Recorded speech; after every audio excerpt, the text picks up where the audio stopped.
복잡하고 어려운 뉴스를 제가 쉽게 설명드려 보도록 하겠습니다. 오늘도 여러분들 뉴스 보고 싶어서 찾아오셨죠? 불주댕이 시간의 문현진 멘토입니다.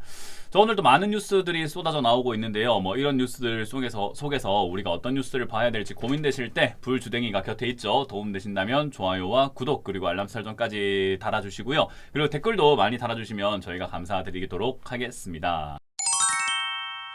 미국의 금리 인상, 이거 진짜 계속해서 논란입니다. 시장은 자꾸 금리 인상을 예상을 하고 있다는 거예요. 요즘에는 좀 금리 인상을 안 할 수도 있겠다라는 분위기에 취해 있다가 금리 인상 전망이 다시 좀 늘고 있다라는 겁니다. 옵션 시장에서는 20% 정도 이렇게 베팅을 했다라고 이야기를 해요. 금리 인상을 할 것이다라고 이제 계속해서 기대를 하고 있다라는 거죠. 그래서 일단 금리 인상을 할 것인가 하지 않을 것인가에 대한 어떤 확률을 29%까지 이렇게 예상을 하고 있다라는 걸 생각해 보면은 확률상 금리 인상을 할 것이다라고 또 이렇게 가는 것 같아요.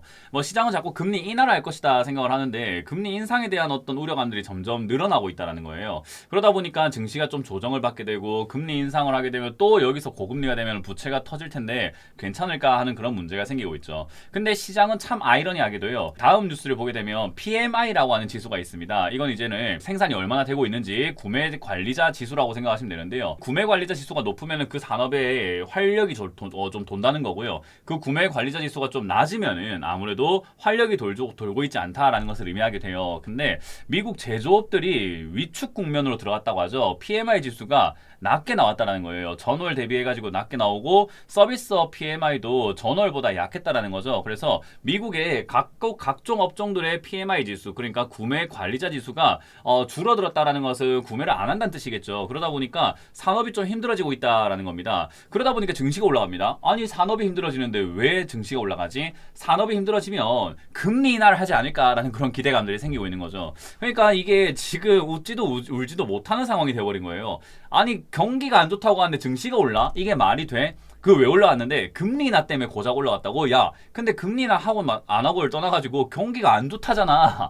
몰라 금리 인하 한다잖아. 이런 느낌이에요. 그래서 요즘에 시장이 진짜 실물 경기가 좋고 안 좋고를 떠나가지고 금리 인하 한다 하면은 뭔가 좀 이제 증시가 올라가고 금리 인상한다 하면은 증시가 막 이렇게 내려가고 이런 현상들이 나타나고 있는 것 같아요. 그래서 약간 이제 현실을 좀 외면하고 있는 것은 아닌가. 실물 경기가 안 좋아지기 때문에 금리 인하를 할 가능성이 높은 거죠. 그러니까 금리 인하를 한다는 것은 안 좋기 때문에 하는 거기 때문에 사실 증시 입장에서 그렇게까지 반가운 내용은 분명 아닐 겁니다. 그래서 많은 사람들이 금리 인하하면 증시가 오를 거라고 예상하지만 아마 아닐 가능성이 높다라는 거 여러분들이 명심해 주시면 좋을 것 같습니다. 아마 이 불주댕이 시간 오래 보신 분들은 아실 겁니다. 금리 인하가 좋은 신호가 아니다라는 것을 아마 아실 건데 모르시는 분들을 위해서 주변에도 좀 이 불주댕이 시간을 홍보해 달란 말이에요. 아시겠죠? 주변 사람들한테 야 너 지금 잘못 알고 있어. 여기 한번 봐봐봐 하면서 좀 보여주시고 하시길 바라겠습니다. 자, 그리고 반도체도 제가 리스크가 좀 있다라고 말씀드렸는데 DRAM이라든가 낸드 플래시가 중국에서 이제 우리나라를 좀 따라오고 있다고 합니다. 사실 중국 시장도 반도체 시장이 좀 커요. 근데 그 시장에서 이제 우리나라 거를 점점 이렇게 따라와가지고 비슷하게 만들어내기 시작한다면은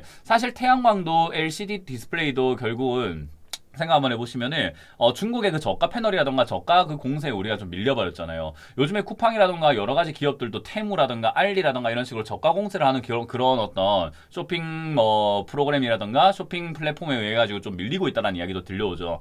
물론 싼 게 비지떡이라고 안 좋을 수도 있지만 그래도 가성비를 생각하는 사람들 입장에서는 싸게 자주 바꿔가면서 쓴다라는 개념으로 쓰시는 분들도 분명히 있기 때문에 사실 이게 이제 반도체도 디램이라던가 낸드 플래시가 따라온다는 뉴스는 좋은 뉴스가 아닐 것 같습니다. 그래서 반도체가 지금 고가다라고 제가 여러분들께 계속해서 강조해드리고 있는데 아마 이게 고가라는 것을 또 반증해주는 내용이 되지 않을지 체크를 한번 해보자고요. 요즘 SK 하이닉스 좀 꺾여있죠. 이게 이제 꺾인 건지 다시 가려고 하는지는 이런 뉴스들을 좀 추적하다 보면 답이 나올 것 같다는 생각이 듭니다. 자, 그리고 다음 뉴스는요. 은행 대출 연체율이 2달 연속 오름세라고 합니다. 계속해서 이제 가파르게 올라가고 있는 것은 이제 새마을금고라든가 저축은행의 연체율을 이렇게 수직 상승하고 있다고 생각하시면 되고요. 시중은행의 대출 연체율도 지금 점점 올라가고 있다라는 건데 어디서 많이 발생이 되는가 했더니 주택담보대출 쪽에서 많이 나오고 있고 가계대출 쪽에서 많이 나오고 있다고 합니다. 그래서 이제 그런 부분들과 대기업들보다 이제는 중소기업들의 연체율이 좀 가파르게 올라가고 있다는 것을 생각 한번 해보면 사실 이제 리스크가 역시나 조금 있구나. 물론 0.7%, 0.2%, 0.5%밖에 안 돼요 연체율이. 그래서 엄청 심각한 문제가 터졌다라고 할 수는 없는데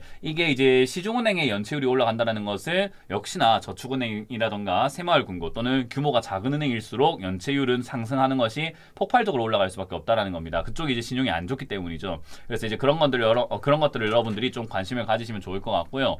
아무래도 이제 가계대출의 가장 근본적으로 우리가 차지를 많이 하고 있는 분야가 어딘가라고 하면은 가계대출에서는 아무래도 주택담보대출이 가장 크게 차지하고 있을 겁니다. 근데 이 주택담보대출 결국 집값에 따라 가지고 웃거나 울거나가 결정이 될 것 같은데 저출생인 거 알고 계시죠? 그래서 이 뉴스는 사실 당장에 가까워 있는 뉴스는 아닌데 참고했으면 좋겠다, 여러분들 봤으면 좋겠다 싶어가지고 부동산도 관심 있는 분들이 좀 많을 거란 말이죠. 저는 그래서 이 뉴스는 여러분들 좀 의미심장하게 한번 생각해보고 한번 깊게 고민을 한번 해보셔야 되는 뉴스인 것 같아요. 저출생발 가구 소멸, 2039년부터 집값이 절벽이 될 것이다 라고 전망을 하고 있습니다. 과거에 제가 온라인 강연회를 통해 가지고 집값이 어떻게 될 것인가에 대해서 이렇게 좀 길게 설명한 적이 있었어요. 아마 재작년인가 였던 것 같아요. 2022년쯤이었는데 역전세가 되게 심해질 겁니다 라고 엄청나게 경고를 했었고, 그리고 역전세가 심해지는 것뿐만 아니라 지금 이 집을 산 세대는 지금 생각 한번 해보시면 제 나이 때 만약에 집을 샀다고 한다면 그걸 뭐 70대 할아버지라든지 할머니가 사주실 겁니까? 아니면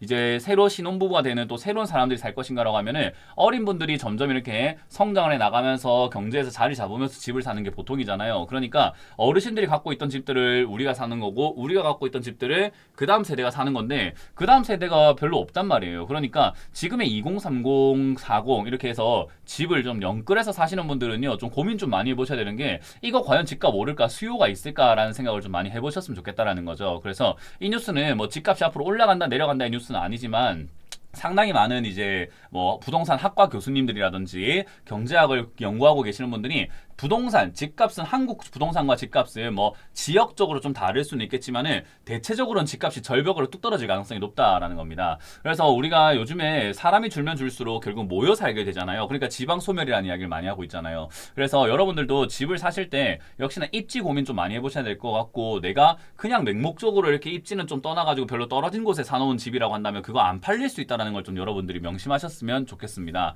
그래서 이 부분을 앞으로 15년 정도 남아있는 시기 동안 자꾸 이렇게 줄어들면서 집값 수요가 점점, 집의 수요가 없어질 거라는 건데 부동산이 과연 불패일까 여러분들이 한번은 고민해 보셨으면 좋겠다 싶어서 마지막에 이렇게 뉴스를 넣었습니다. 저는 부동산을 그렇게까지 좋게 보고 있지는 않아요. 이런 인구 절벽 때문이죠. 그래서 인구 절벽이라던가 인구 소멸 때문에 이렇게 약간 지방 쪽에 있는 것이라던가 또는 도심지에서 약간 벗어난 주거지를 좀 가지고 계신다고 한다면은 그거는 제 생각에는 좀 반등이 나오거나 좀 잘 올라오면은 처분하신 다음에 조금 중심지로 옮기시는 게 좀 어떨까 생각이 들어요. 그래서 부동산 하시는 분들은 그 점 참고하셔가지고 고민하시면 될 것 같고요. 금리 인하기가 되면은 뭐 부동산이 올라간다는 이야기가 있는데, 글쎄요, 금리 인하기가 시작됐다고 해서 부동산이 올라갈 것 같지는 않고 부동산은 금리 인하기가 끝나야 올라갈 것 같아요. 그래야지 금리가 이제 이 정도면 많이 떨어진 것 같다, 집 사야지 하는 분위기가 좀 생길 수도 있다라는 거예요. 그래서 저는 그 점을 참고 한번 해볼 때 지금 당장 집 사가지고 뭐 부동산에서 이득을 보긴 좀 힘들다, 내가 실제 수요를 통해 가지고 집을 사는 건 상관없지만 그 외에는 이거 지금 보여드리는 2039년 집값 절벽이라는 이 뉴스가 맞을지 안 맞을지 몰라도 그래도 심각하게 한번 고민해봐야 되는 문제지 않나라는 것을 다시 한번 더 강조해 드려보도록 하겠습니다. 자, 증시뿐만 아니라 부동산도 여전히 조금 힘든 것 같습니다. 그런 힘든 과정 속에서도 뉴스를 잘 파악하면은 미래를 예측해 볼 수가 있겠죠. 그래서 미래를 맞출 수는 없지만 예측을 하고 대비나 할 수 있지 않겠습니까? 그러려면 불주댕이 꾸준히 봐주셔야 되겠죠. 그래서 오늘도 도움되셨다면 좋아요 많이 눌러주시기 바라겠고, 댓글도 많이 눌러주시고 여러분들 생각도 많이 달아주시면 감사하겠습니다. 자, 이렇게 마무리 지어보도록 할게요. 지금까지 불주댕이 시간의 문현진 멘토였습니다. 고맙습니다. 지금 보신 영상이 도움되셨다면 좋아요와 구독 그리고 알람 설정까지 반드시 부탁드리고요. 여러분들의 응원 댓글도 달아주신다면 저희가 항상 힘을 받도록 하겠습니다. 저도 여러분들의 성공 투자를 기원하도록 하겠습니다.